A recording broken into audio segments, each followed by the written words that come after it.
Lakini hapa kuna option ya leo.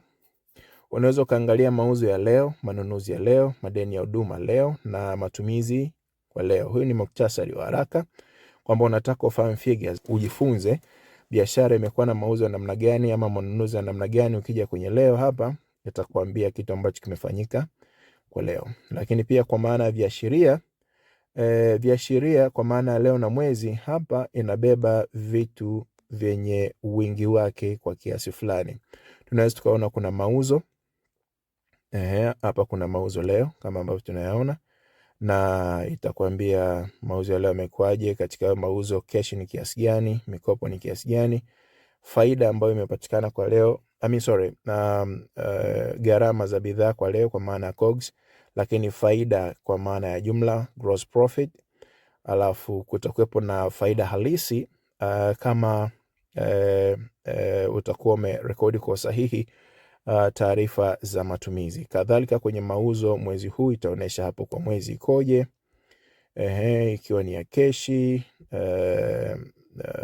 jumla mauzo kwa mwezi ni kiasi gani, makusanyo ya mkopo ni kiasi gani, lakini pia mikopo isiyokusanywa pia ni kiasi gani. Kadhalika unaweza kupata ile picha ambayo ipo. The same kwa upande wa manunuzi ni kitu hicho hicho, manunuzi leo, na katika manunuzi ya leo, manunuzi ya keshi ni shilingi ngapi, ya mkopo ni kiasi gani, ambayo imelipwa ni kiasi gani, madeni ambayo hajalipwa kiasi gani, hivyo hivyo kwa mwezi. Na hapa chini unaweza kuona kuna matumizi leo na mwezi huu. Okay? Hili ni eneo la dashboard.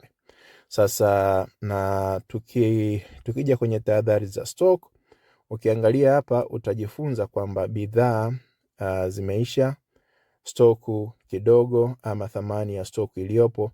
Hii ina deal zaidi na stoku. Sasa kumbuka, hii application ni specific kwa ajili ya biashara zote nchini Tanzania. Okay?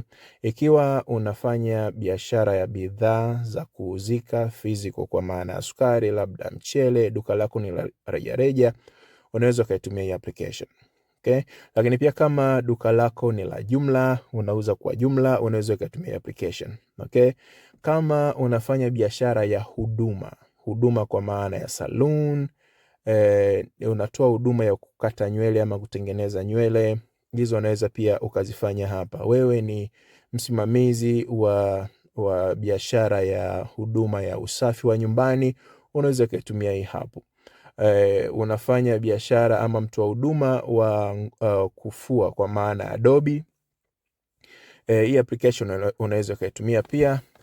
So many ways. Na pia kama wewe ni mtu na genge, ni mamalishe, mama ntilie, unataka uweke vitu vyako kwa standard, hii application ni specific kwa ajili ya biashara zote. Tutaona jinsi itakavyokuwa. Okay? So kwenye eneo la tahadhari za stock, ni kama unataka ufahamu stock ulionayo store, bidhaa ulizonazo zinatosha kwa kiasi gani. Utaweza kuziona hapa zilizobakia, stock ambazo zinakaribia kuisha ni kwenye stock ndogo, lakini pia thamani ya stock iliyopo kwa maana ya upande wa pesa cash. Kwa mfano ukisema nina sukari kilo 10 na kila kilo moja na user shilingi 2,000, manake thamani ya stock ulionayo ni 20,000, itakwambia hapa.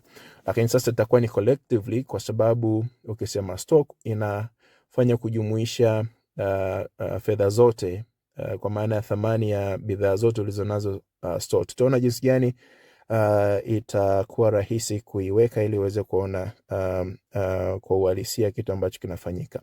Kwa hiyo hivi ni viashiria, hizi ni filter, na unaweza ukaziwasha kutokana na uhitaji wako kwa wakati huo. Unaweza kawasha na kuzima kama ambavyo naona, matumizi hivyo hivyo, madeni ya huduma hivyo hivyo. Okay? Sasa umuhimu wa kuyafanya kwa mfumo wa filter pia ni ili uweze kuwa na room kubwa ya kufanya shughuli zako. Na kwa sababu ya wingi wa vitu ambavyo vipo, inashauriwa unatumia zaidi viashiria. Hivi viashiria vinakusaidia kufahamu mauzo ya leo kwa keshi na mkopo, faida yake ikoje. Kwa hiyo kwa siku unaweza ukaitumia filter tu ya viashiria vya mwezi, viashiria leo ama mwezi, au ukatumia filter ya leo. Okay? Filter ya leo itakuonesha muktasari kwamba mauzo ambayo umeyafanya leo ni kiasi gani, manunuzi ni kiasi gani, madeni ya huduma kiasi gani, na matumizi ni kiasi gani. Okay? Sawa.